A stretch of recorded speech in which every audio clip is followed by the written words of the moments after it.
Juan Claudio Movie Recap.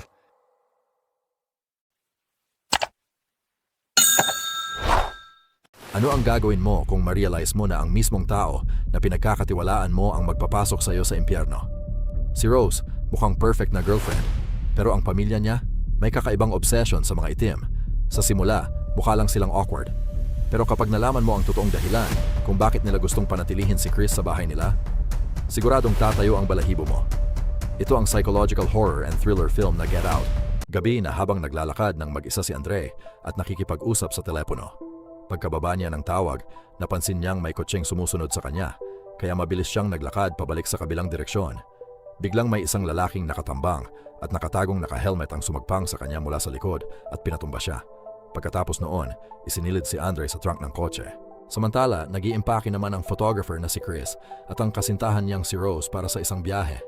Makikipagkilala si Chris sa mga magulang ni Rose sa unang pagkakataon. At medyo kinakabahan siya dahil kailanman ay hindi pa nakikipagrelasyon si Rose sa isang lalaking itim. Ngunit tinitiyak sa kanya ni Rose na wala siyang dapat ipag-alala dahil hindi diskriminador o racist ang kanyang mga magulang. Umalis ang magkasama gamit ang kotse ni Rose. Sinubukan ni Chris na magsindi ng sigarilyo, ngunit itinapon ito ni Rose palabas ng bintana. Tumawag si Chris sa kanyang matalik na kaibigang si Rod na nagtatrabaho sa TSA, Transportation Security Administration. Pinasalamatan ni Chris si Rod sa pag-aalaga sa kanyang aso at nagbiruan pa sila tungkol sa kung bakit si Chris ang nakatuluyan ni Rose sa halip na si Rod. Dahil sa kanilang kwentuhan, hindi nila napansin ang isang hayop sa kalsada at nabangga nila ito. Agad silang bumaba ng kotse at nakitang napatay nila ang isang usa. Sa simpleng pagtingin pa lang sa bangkay nito, labis nang naapektuhan at nalungkot si Chris. Hindi nagtagal, may dumating na pulis. Sinabi ni Rose na papunta sila sa bahay ng kanyang mga magulang malapit sa lawa. Kahit walang ginagawang masama, hinanapan pa rin ng pulis si Chris ng ID. Kaya kinontra ito ni Rose at sinabihan ang pulis na nandidiskrimina lang ito dahil sa kulay ng balat ni Chris, hanggang sa umalis din ang pulis kalaunan. Sa wakas, nakarating na sila sa bahay kung saan sinalubong sila ng groundskeeper na si Walter. Doon ay nakilala na rin ni Chris ang mga magulang ni Rose na sina Dean at Missy. Habang nag-uusap sila, tahimik silang pinagmamasdan ni Walter mula sa malayo. Ikinuwento ng magkasama ang nangyari sa usa. Sa halip na malungkot, natuwa pa si Dean at sinabing galit siya sa mga usa dahil masyado na raw silang dumadami. Nang tanungin sila kung gaano na sila katagal, 4 na buwan ang sagot ni Chris, ngunit itinama ito ni Rose at sinabing 5 buwan na sila. Pagkatapos noon, inilibot ni Dean si Chris sa loob ng bahay. Ipinaliwanag niyang may sariling opisina ang kanyang asawang si Missy dahil isa itong psychiatrist na doon nag-aasikaso ng mga pasyente. Habang nakatingin sa mga larawan sa pader, itinuro ni Dean ang kapatid ni Rose na si Jeremy na nag-aaral para maging isang surgeon tulad niya. Pinakita rin niya ang larawan ng kanyang ama, isang runner na natalo sa isang itim na mananakbo sa harap mismo ni Hitler noong 1936 Berlin Olympics, bagay na hindi na nito kailanman nakalimutan. Nang makalampas sila sa pinto ng basement, ipinaliwanag ni Dean na kailangan nila itong isara at ilock dahil sa problema ng usok o amag, black mold. Ipinakilala rin ni Dean kay Chris ang kanilang kasambahay na si Georgina. Paglabas nila sa bakuran, sinabi ni Dean na ang pinakamalapit na bahay ay nasa kabilang dulo pa ng lawa, kaya't solong-solo nila ang lugar at may ganap silang privacy. Dahil malapit lang si Walter, inamin ni Dean na alam niyang mukhang nakasanayang halimbawa o klise para sa isang mayamang pamilyang puti ang magkaroon ng mga itim na kasambahay. Ipinaliwanag niyang kinuha nila sina Walter at Georgina upang alagaan ang kanyang mga magulang. Nang pumanaw ang mga ito, hindi na niya natitiis na sisantihin pa ang dalawa. Sinabi pa ni Dean na ayaw niya sa ganitong tingin sa kanilang pamilya. Habang nagtatanghalian, tinanong ni Dean si Chris tungkol sa kanyang mga magulang. Ikinuwento ni Chris na wala ang kanyang ama sa tabi niya noong bata pa siya at ang kanyang ina naman ay pumanaw sa isang hit and run noong 11 taong gulang pa lang siya. Napansin ni Dean na itinutuktok ni Chris ang kanyang mga daliri sa lamesa at tinanong kung nagsisigarilyo ito. Sinabi ni Chris na nagtatangka na siyang huminto. Dito ay inalok ni Dean na maaari siyang i-hypnotize ni Missy para tuluyang makatigil dahil ginawa rin ito sa kanya noon pagkatapos ng 15 taong pagtatabako. Ngunit maingat na tinanggihan ni Chris ang alok. Muling ipinaalala ng mga magulang kay Rose na darating na ang taunang pagtitipon na sinimulan pa ng ama ni Dean. Nagulat at nainis si Rose kung bakit ngayon lang ito sinabi sa kanila, ngunit ipinaalala ng kanyang mga magulang na ginaganap ito sa kaparehong petsa taon-taon. Nang lumapit si Georgina upang salinan ang kanilang mga baso, bigla na lamang itong natulala at natapon ang inumin. Ang pagkakatapon ng tubig ang gumising sa kanyang diwa, kaya pinagpahinga na muna siya ni Missy. Sa sandaling iyon, dumating ang kapatid ni Rose na si Jeremy. Habang naghahapunan, ikinuwento ni Jeremy ang maraming nakakapahiya at nakakatawang kwento tungkol sa pagkabata ni Rose. Nang mapag-usapan ng sports, nabanggit ni Chris na nag-judo siya noong nag-aaral pa siya. Naging masyadong seryoso ang usapan at sinabi ni Jeremy na kung magsanay pa si Chris ay magiging isa itong halimaw sa labanan. Dinaldal pa niya ang tungkol sa jiu-jitsu bago biglang lumapit sa tabi ni Chris at pinipilit itong makipagbuno sa kanya. Tumanggi si Chris at sinabing ayaw niyang makipaglaro ng away sa taong nakainom. Pinagalitan ng mga magulang si Jeremy kaya umalis na lang ito sa hapag. Pag-akyat sa kwarto, nagreklamo si Rose sa inasal ng kanyang pamilya at sinabing wala silang pinagkaiba sa pulis na nakatagpo nila sa daan. Nagbiro si Chris ng, "Sabi ko sa'yo kaya humingi ng paumanhin si Rose, ngunit tinitiyak ni Chris na maayos lang ang lahat. Pagkatapos ng isang matamis na halik, pinalaan ni Rose si Chris na halos puro mga puti ang dadalo sa darating na party. Madaling araw na ngunit hindi pa rin makatulog si Chris. Patagong bumaba si Chris upang magsigarilyo sa labas, nang hindi namamalayang nasa bakuran din si Georgina. Inihahanda na ni Chris ang kanyang sigarilyo nang bigla siyang natigilan. Nakita niyang mabilis na tumatakbo si Walter diretso sa kinaroroonan niya. Sa huling segundo bago siya mabangga, biglang lumiko si Walter at nilampasan lang siya. Nang lumingon si Chris, nakita naman niya si Georgina na nakatitig sa sarili nitong refleksyon sa salaming pinto. Naghintay muna si Chris na makaalis si Georgina bago pumasok muli sa loob. Subalit habang papaakyat si Chris sa hagdan, muli siyang natigilan nang marinig ang boses ni Missy na nagsasabing masama sa kalusugan ang paninigarilyo. Nare-realize ni Chris na nagbibiro lang ito, kaya pumayag siyang maupo muna kasama ang ina ni Rose.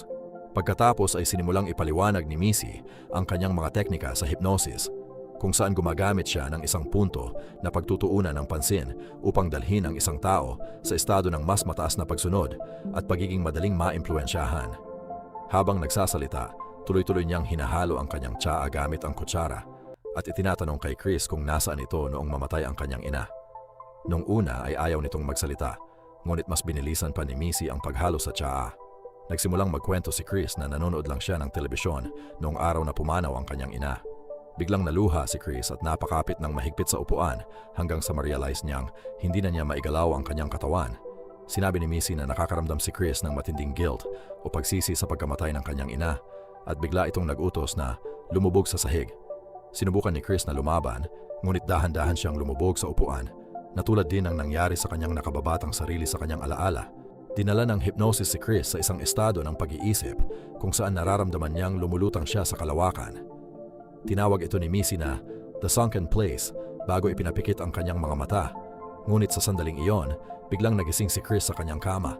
Inabot niya ang kanyang telepono nang tumunog ito, ngunit larawan lang pala ito ng kanyang aso na ipinadala ni Rod. Napansin niyang nabunot pala ang charger kagabi, kaya muli niya itong isinaksak.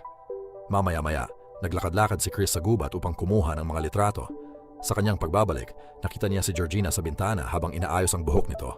Sinubukan niya itong pikturan, ngunit bigla itong lumingon kaya nagpanggap si Chris na may ibang tinitingnan. Nang muli siyang tumingin sa bintana, wala na doon si Georgina. Nilapitan naman ni Chris si Walter na nagtatadtad ng kahoy. Sinabi ni Walter na napakaswerte ni Chris kay Rose, bagaman medyo kakaiba at nakakatakot ang tawa nito. Humingi rin ito ng paumanhin kay Chris sa pagpapatakbo at paggulat sa kanya kagabi. Nabanggit ni Walter na nakita niya si Chris kasama si Missy, kaya tinanong niya kung gumana ba ang hypnosis.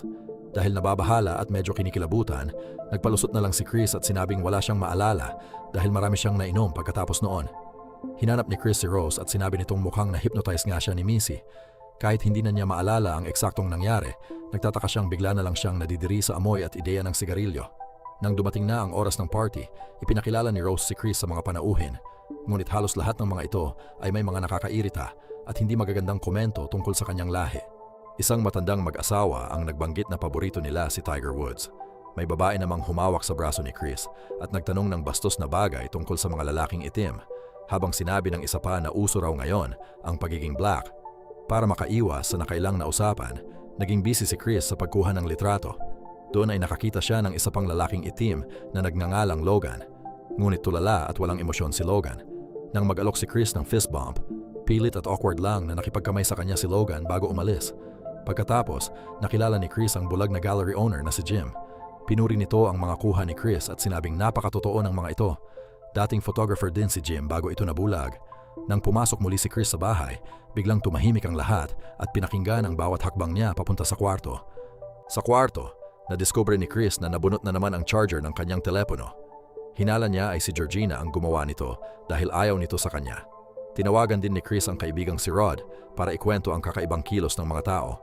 Nag-alala si Rod at naghinalang baka gagamitin ang hypnosis para gawin siyang alipin, bagay na itinawalang ni Chris. Pagkababa ng telepono, nagulat si Chris dahil nasa pinto na pala si Georgina. Sinabi ni Chris na nagiging alerto lang siya kapag napapaligiran ng maraming puting tao. Malinaw na naapektuhan si Georgina sa sinabi niya, ngunit mabilis niya itong tinakpan ng luha at pilit na tawa. Sabay giit na itinuturing silang pamilya ng kanilang mga amo. Nang bumalik si Chris sa party, ipinakilala siya ni Dean sa mas marami pang bisita. Isang lalaking hapon ang nagtanong sa kanya kung mas marami bang bentaha o perwisyo ang pagiging itim sa makabagong panahon. Natawa na lang si Chris at ipinasa ang tanong kay Logan. Napaka-awkward ng sagot ni Logan at sinabing maganda naman ang karanasan niya kahit bihira siyang lumabas ng bahay. Habang nagsasalita si Logan, kinuhaan siya ni Chris ng litrato ngunit nakalimutan niyang patayin ang flash. Biglang natulala si Logan at dinugo ang ilong. Sa isang iglap, sinunggaban ni Logan ang damit ni Chris at galit na sumigaw ng "Get out!" habang iba na ang boses nito. Agad na inilayo ni Jeremy si Logan habang patuloy itong nagsisisigaw. Ipinaliwanag ni Dean sa lahat na inatake lang daw si Logan ng seizure na pinalala ng camera flash. Paglipas ng ilang minuto, bumalik si Logan para humingi ng paumanhin gamit muli ang formal at weird nitong pananalita bago umalis kasama ang kanyang asawa. Naglakad-lakad sina Chris at Rose sa gubat. Sinabi ni Chris na hindi seizure ang nangyari kay Logan dahil may pinsan siyang may epilepsy, kaya alam niya ang hitsura nito. Pakiramdam din niya ay tila kakilala niya si Logan bago ito nagwala. Dahil sa takot na baka may ginawang anuman si Missy sa utak niya gamit ang hypnosis, nakiusap si Chris na umuwi na sila, bagay na ikinalungkot ni Rose. Samantala sa gazebo, mukhang naglalaro lang ng bingo si Dean at ang mga bisita. Ngunit ang totoo, paitaas na subasta o auction pala yon para sa katawan ni Chris at ang bulag na si Jim ang nanalo. Bago gumabi, ikinuwento ni Chris kay Rose ang matinding guilt na nararamdaman niya sa pagpanaw ng kanyang ina. Nagsisi siya dahil hindi siya tumawag ng saklolo noong gabi na hindi ito nakauwi. Nalaman niyang hindi agad namatay ang ina sa nabangga nitong kotse, kundi kinabukasan pa habang nasa gilid ng kalsada. Umiiyak na sinabi ni Chris na nabuhay sana ito kung may naghanap lang agad. Sinabi rin niyang si Rose na lang ang meron siya at nakiusap na umuwi na sila. Pumayag naman si Rose. Nang bumalik sila sa bahay, paalis na ang huling mga bisita. Bago pumasok si Chris, napansin niyang nakatitig sa kanya ang buong pamilya sa isang napakakaiba at nakakatakot na paraan. Sa banyo, patagong ipinadala ni Chris ang larawan ni Logan kay Rod. Agad namang tumawag si Rod at kinumpirmang ang lalaki ay si Andre, ang dating kasintahan ng kaibigan nila.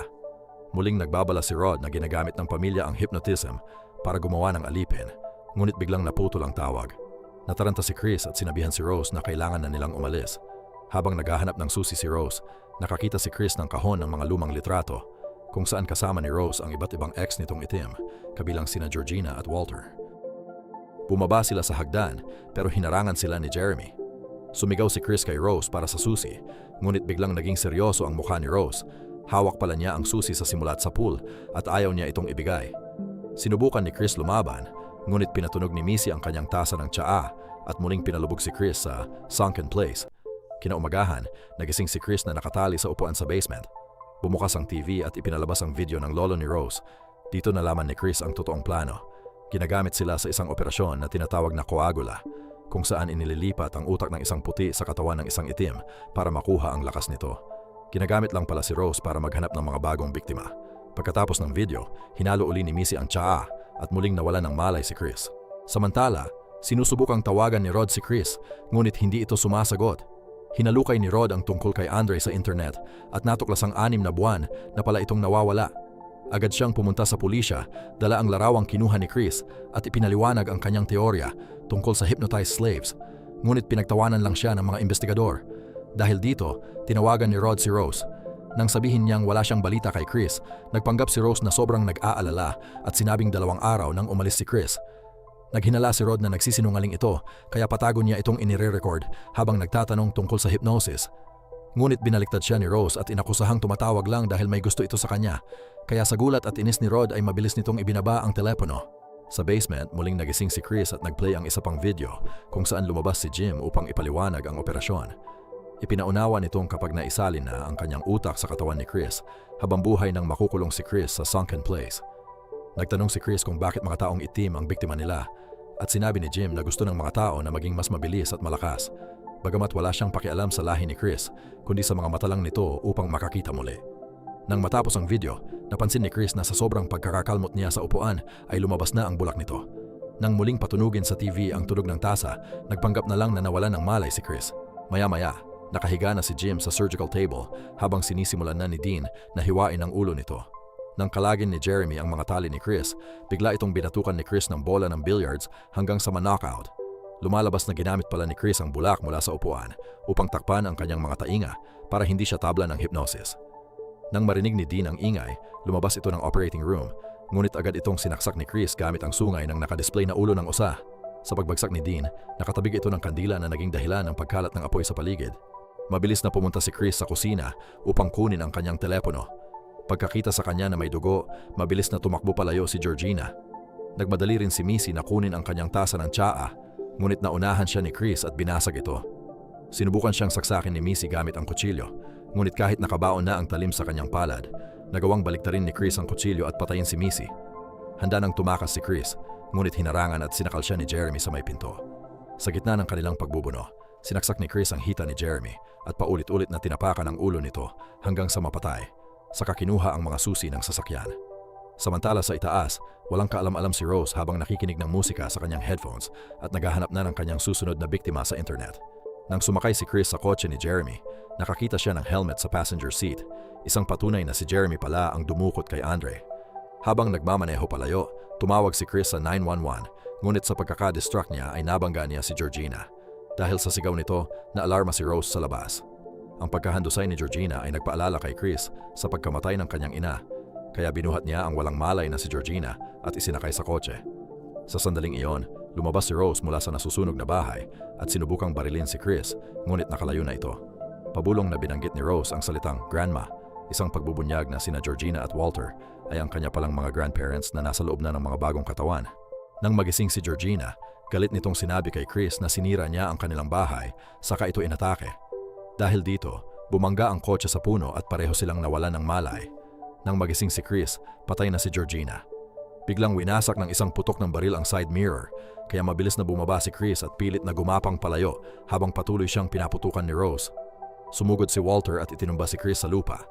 Habang sinasakal si Chris, mabilis niyang kinuhaan ng litrato si Walter gamit ang camera flash. Dahil dito, nagbalik ang tunay nitong kamalayan. Paglapit ni Rose, nagpanggap si Walter na kontrolado pa rin siya. Hiningi niya ang baril kay Rose, saka ito binaril sa tiyan, bago ginamit ang baril para tapusin din ang sarili niyang buhay. Buhay pa si Rose at sinubukang abutin ang baril, ngunit nauna itong kunin ni Chris. Nagmakaawa at humingi ng tawad si Rose habang nangangakong mahal niya si Chris. Ngunit hindi na naniwala si Chris at sinimulan siyang sakalin. Nang makita niyang ngumiti pa si Rose, pinalaya niya ito at hinayaang dahan-dahang mamatay ng mag-isa sa kalsada. Sa eksaktong sandaling iyon, dumating si Rod sakay ng kanyang TSA car. Humingi ng tulong si Rose, ngunit hindi na siya pinansin. Sumakay si Chris sa kotse at nag-usap ng saglit ang magkaibigan. Bago pa man magsimulang umalis ang kotse, nagkatitigan muna sina Chris at Rose habang naghihingalo na ito at malapit nang malagutan ang buhay sa kalsada, saka sila tuluyang lumayo. At diyan nagtatapos ang buong kwento ng Get Out.